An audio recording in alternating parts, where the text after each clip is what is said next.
A warning tonight that children will face greater health risks due to climate change. It comes from the Ontario Public Health Association, a nonprofit health advocacy group, at a time when climate change could be a determining factor in the federal election.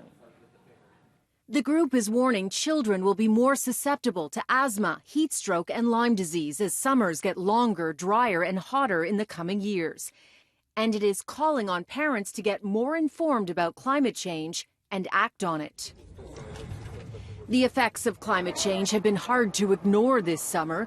A heat wave smashed record highs in 5 countries across Europe. Meteorologists say July 2019 has been the hottest month on record, triggering a rapid mass melting of Greenland's ice sheet, which lost more than 12 billion tons of ice in one day, an alarming new record. An Abacus data poll last month indicated climate change is the 3rd most important issue for Canadian voters, behind the cost of living and health care. So each leader will be selling their climate change action plan. Here are a couple of points from their platforms.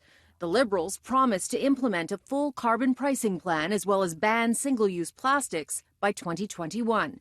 The Conservatives reject the Liberal carbon tax, promising to set strict emission standards for businesses instead and provide tax credits for home retrofitting.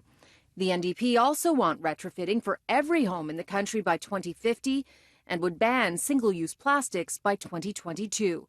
As for the Greens, they would double the current emissions reduction target by 2030, create a new survival cabinet, and declare a climate emergency.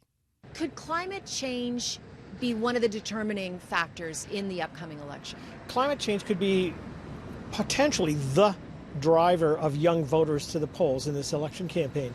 And as a result, the impact that it has on the outcome could be very significant. It could catapult Mr. Trudeau, like he did in the last campaign in the last few weeks, into a majority government position.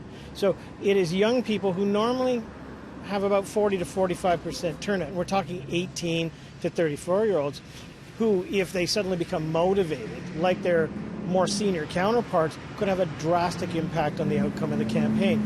If Mr. Trudeau is able to fashion a ballot question around his government's ability to do something about climate change better than the other ones and rally that young group of people out, then he has a huge impact on the potential outcome of this campaign. Do you think Scheer could?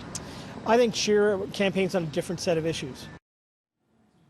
Now, of course, climate change is one of many issues that will be battled out on the campaign trail. Most polls indicate this election is just too close to call.